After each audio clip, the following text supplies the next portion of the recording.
Hey, welcome everybody to the channel. Today we're going to talk about the U.S. housing market and the disaster that's coming.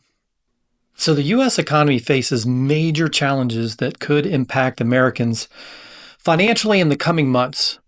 Now, some experts think the situation may be worse than back in 2008. That financial crisis, if you were around, hopefully you remember that one. A few even compare it to the Great Depression back in 1929, which did last 10 years. The Federal Reserve's decisions have shaped the economy in recent decades. So after the 2008 crisis, the Fed kept interest rates very low, and they did it for a very long time. Now, this helped some businesses stay afloat that probably should have went under, that they shouldn't have made it. By late 2019, signs pointed to a possible recession even before COVID-19 hit. The pandemic and government response to the pandemic then pushed the economy in new directions. Let's examine the U.S. economy's health, okay? There are potential money problems like 2008 and 1929. You might wonder if we're headed for another big money crisis. So the Federal Reserve made some mistakes after 2008. They were too scared to let the economy have any downturn. This kept some bad businesses going when they should have failed. It also made it really hard to tell how the economy was really doing. In 2019, before COVID-19, the U.S. was already headed towards trouble. Trade was shrinking, and more people were losing jobs in many states. These are signs of economic problems. So let's discuss why money choices matter right now. The Federal Reserve's decisions, they have a big impact on the economy, like huge. They control interest rates and how much money is available.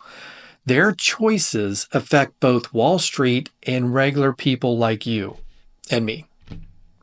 After 2008, the Fed kept interest rates very low for a long time. They also printed a lot of money. Now, this helped some parts of the economy, but it also created problems.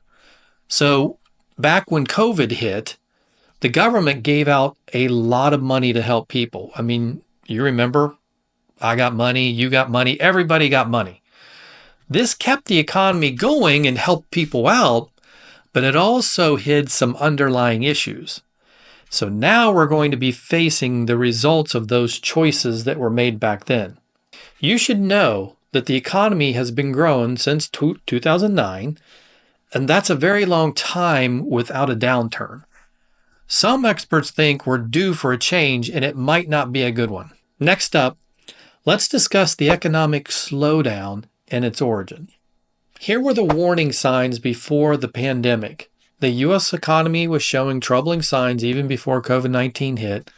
Global trade had been contracting for a full year, which historically signals a recession. More states were seeing rising jobless claims, mirroring patterns from past downturns. These red flags suggested the economy was weakening in late 2019, despite official figures not yet showing a recession. So what are the effects of the financial crisis monetary policies? Decisions made after 2008 set the stage for later problems. The Federal Reserve kept that interest rates extremely low for years, printed money through multiple rounds of quantitative easing. This allowed weak businesses to survive, and we should just let them go under. We should not be bailing, businesses out. And they survive on cheap loans instead of, like I said, failing. It also made the rich richer by boosting stock prices. So when the Fed tried to normalize policy in 2018, it quickly caused the market turmoil. This showed how dependent the economy had become on easy money. The system was fragile and unprepared for any kind of shock to the system, right? By keeping rates so low for so long, policymakers limited their tools to fight future recessions. So when COVID hit, they had little choice but to slash rates to zero again and pump in massive stimulus. This extended what was already one of the largest economic expansions in U.S. history. Next, we are going to discuss the Federal Reserve's actions and the effects of those actions. We will first start with discussing quantitative easing and weak business models.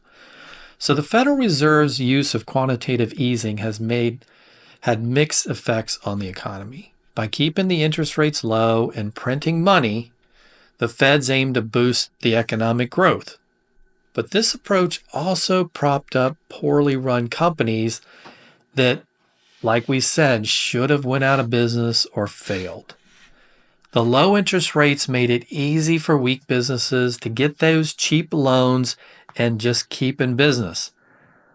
And it just allowed them to stay afloat, even if their business models weren't solid. So low interest rates made it easy for weak businesses just to get cheap loans. Now, this allowed them to stay afloat, even if their business models were not good. As a result, the economy didn't go through its normal process of weeding out those companies and letting them go under. The government stimulus and economic support, how this delayed the inevitable downturn that we're seeing. The government stimulus measures during the economic crisis have been a key factor in propping up the economy. Now, let me give you an example.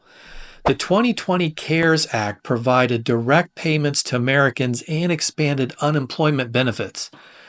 This influx of money helped prevent a deeper recession. Now, you might view these stimulus efforts as artificially extending the economic expansion that began in 2009. So without such aggressive government intervention, it's likely the U.S. would have entered a recession a lot sooner. Many economists argue this approach merely postpones inevitable economic pain. By continuously propping up the economy, we may be setting ourselves up for a harder fall in the future, which is what we're looking at now. Next, we're going to discuss the flaws in the FOMC structure and their choices. Now, one thing we want to discuss is the impact of the elite education on economic policies and how it hurts everyday people like you and me. The Federal Open Market Committee, FOMC. This is made up of people with PhDs in economics from top U.S. universities. You're already in trouble right there just getting people with PhDs in universities. While these members are very smart, their decisions often seem to help big banks and wealthy people more than regular Americans like you and me. This focus on elite interests may come from their education and social circles, so the people that they hang out with. Many of those FOMC members spend time with Wall Street executives and other powerful people. So this can make them see things from their point of view, even if they don't mean to. The 2008 financial crisis showed how this can be a big problem. The Fed's choices helped save big banks, but left many normal people struggling. And that's people like me and you, struggling to make our ends meet day to day. Millions lost their homes while the bankers got big bonuses. This raised questions about who the Fed really serves. Now let's look at claims of unfair bailouts for the rich. Some say the Feds keep bailing out wealthy elites on purpose. Others think it's just the result of bad choices. The truth is, it's likely a mix of both.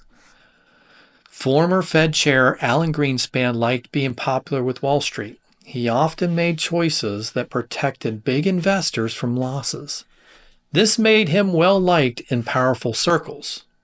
Now, it might not be all planned out, but many Fed leaders truly believe their policies would help everyone, not realizing that they really wouldn't. They think if they support big banks and the markets, it will trickle down to the regular people like me and you. Sadly, this often doesn't work, as they originally planned, and it doesn't work well. Now, the 2020 pandemic response followed a similar pattern. The Fed dropped rates to zero, pumped money into the economy, and this helped the stock prices, but did less for workers and small businesses. You can see how the Feds favor the wealthy. Even if that's not always the goal or what they want to do, it's really is a complex issue and it doesn't really have easy answers. Okay, what's next? Let's look at housing and the job outlook. Now, the housing market and job landscape may face challenges in the coming months. You should be prepared for potential shifts in both areas. Now, I don't know about you, but I think home prices are crazy, right? They have skyrocketed and the job market has become less stable. More and more people are losing their jobs. I'm going to be honest with you. I'm very nervous about the US economy, the jobs, the price increase on everything we buy, illegal immigration. The political turmoil is just nuts. All this affects us, the average Americans. So you need to really keep an eye on the interest rates as they can affect mortgages and business loans. You need to stay informed about your local real estate trends and employment rates. And then, to keep yourself in the loop on what's going on. Hate to bring bad news, but you're going to have to get ready for some tough times coming. You need to plan ahead for possible economic struggles. You need to build up your emergency savings funds. You need to aim for 3 to 6 months or more if you can. I know it's tough to do that with the cost of everything skyrocketing, but look for ways to cut costs and boost your income and then have that reserve money for these tough times coming. Consider learning new skills. Make yourself more valuable at work. You can even get a side hustle. Try to make some extra cash online or do something extra to bring in that cash to set aside.